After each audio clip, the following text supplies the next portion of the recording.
Hi, I'm Riley Hill, church planting missionary to the country of Argentina. I want to give you a quick update this month about what God's done in our life and ministry this first quarter of 2019. This is our very first quarter of living overseas on the mission field. And so I want to give you a bird's eye view of what it's like for a missionary in that first quarter getting set up overseas and what kind of goes into life overseas. So for us, an overview of our first quarter looks a little bit like this. First, we came and we set up. We got our housing secured. We began to do our utilities and things of that nature. Then we began the process of adapting to the culture. When you live in a new place, everything is done differently, and you just kind of roll with it. And I always heard, don't be flexible, be fluid. And so we just try to roll with the punches and just see how life goes on here and adjust to that. And that is an ongoing process that we've only just begun, but it is part of what we do. And then we've been able to complete our very first trimester of language school. And so setting up, that was getting our housing and utilities and things like that. Adapting to the culture is learning how to shop, getting used to getting around without a vehicle. Living in the city for us. We've grown up living in the country or the more country areas most of my life, and then most of mine and Cassie's married life. And so a little bit of adjustment living here in a major city in San Jose. And then our first trimester, we learned how to speak in present tense and past tense indicative, which is two past tenses. Then we've learned a little bit of subjunctive with what they call mandato, and really had a lot of education that has been such a blessing. When we first arrived, we knew nothing of Spanish, and it's nice that now we can at least go and get around. Of course, they still laugh.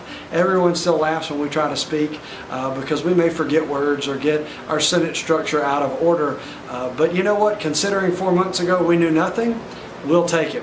But then I also want to give you a little bit of an update on what our plans are over the next year. What are we going to be doing while we're in language school? While we're here, we're not just learning the language, but we're also making preparations for everything that will come after this. And so right now we are here in language school, and we will finish that up at the end of or beginning of December. And while we're doing that, our kids will be here in the bilingual Christian school until June. But then after the summer, we're going to take a break from that because we will be transitioning them to homeschool, which next year will take place, the next school year will take place in 3 different countries. And so it's going to be a little bit of an interesting twist for us as we'll be transitioning back to homeschool and then preparing to do that in multiple locations. Also, in May, we're going to be taking our church plant survey trip. This is our very first step in starting the church. We're going to be scouting areas to begin the first church and possibly first and second church.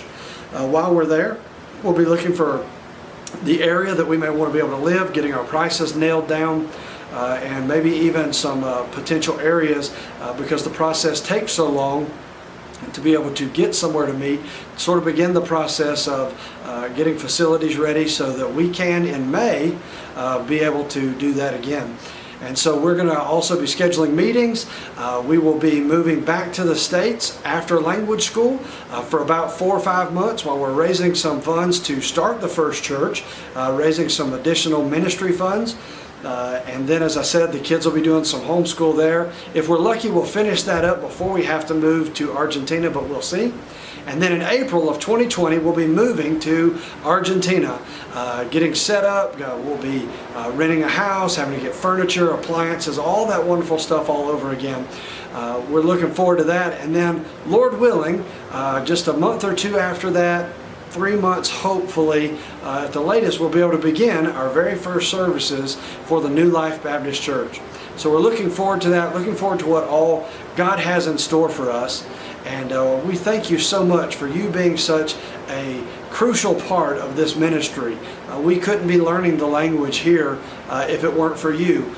We couldn't be learning how to present the gospel to such a needy people if it weren't for you.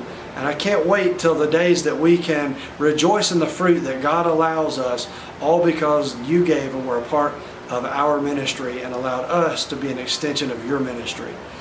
We hope and pray that God is blessing you and your ministries there in the States, and we hope that you will continue to pray for us that God will allow all these dreams and more to come to fruition for His honor and for His glory.